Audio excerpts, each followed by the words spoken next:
What I want to tell you right now is something that I've always encountered and always asked questions about. Imagine opening a bag of chips only to see Santa Claus looking back at you, or turning to a corner to see a smile as wide as a building. Humans see faces in all kinds of mundane objects, but these faces aren't real. They're illusion due to a phenomenon known as face pareidolia. So why exactly is this happening, and how far can this distortion of reality go? Humans are social animals, and reading faces is one of the most important ability to understand each other. Even a glimpse of someone's face can help you determine if you've met that person before, what mood they're in, and if they're paying attention to you. We even use facial features to snap judgment about a person's potential, trustworthiness, and aggression. To capture all these vital information, humans have evolved to be very sensitive to face-like structure. Whenever we see something, our brain immediately start working to identify new visual stimuli based on our expectation and prior knowledge. And since faces are so important, humans have evolved some areas of the brain that allow us to identify them faster than other visual stimuli.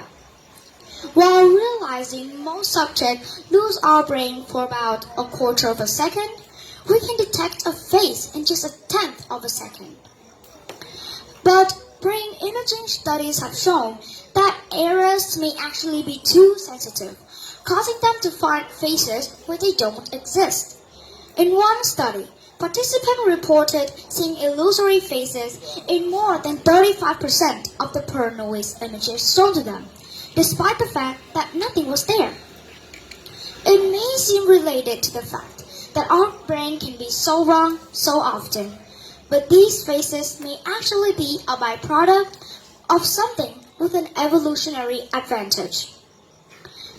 After all, seeing illusory faces is usually harmless, while the lack of a real face can lead to serious problems. But in order for hypersensitivity to be more useful than harmful, our brain needs to quickly determine when faces are real and when they're not. So how can your brain know when they've been duped? To answer this question, researchers have used a form of brain imaging called magnetoencephalography. By measuring the magnetic field caused by the electric currents in your brain. This technique allows us to track the changes in brain activity at the millisecond scale. With this tool, researchers revealed that our brain typically recognizes a face as an illusion within a quarter of a second, the same amount of time that we can identify most non-facial visual stimuli. However, even after our brain knows the face is fake, we can still see it in the subject. And people will even assign gender, age, and emotion to the illusional faces.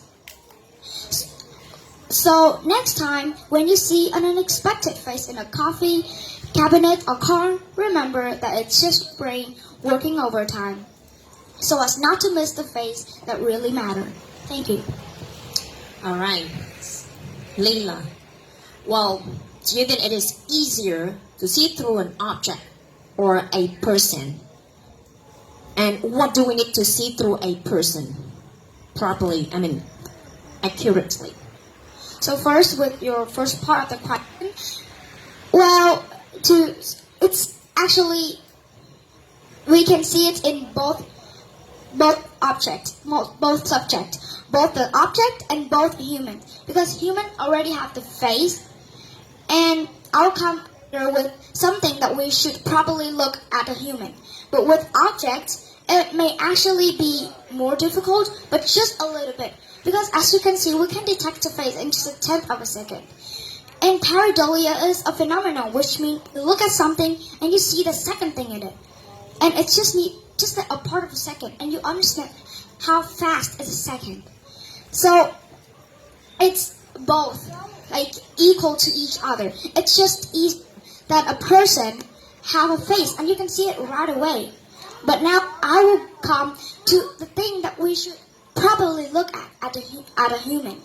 which is their value, how they help you, how they develop themselves, how they success.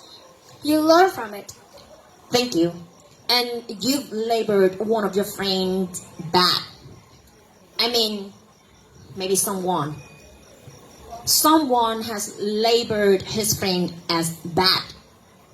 And do you know what aspect he based on to confirm his bad? And do you think his perspective is kind of one-sided?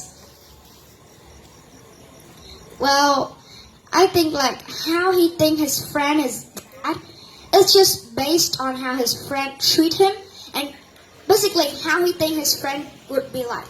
For example, he hear from other friend that that person is bad, and well, maybe he will immediately think of, oh, maybe that person is bad. But if other people is more thoughtful, they're gonna try to find out if that person is bad or not. Find out what did they do. So why other friend call them bad? Oh, they just want to call it for fun. Call like that for fun. So calling other people bad is not basically based on one side.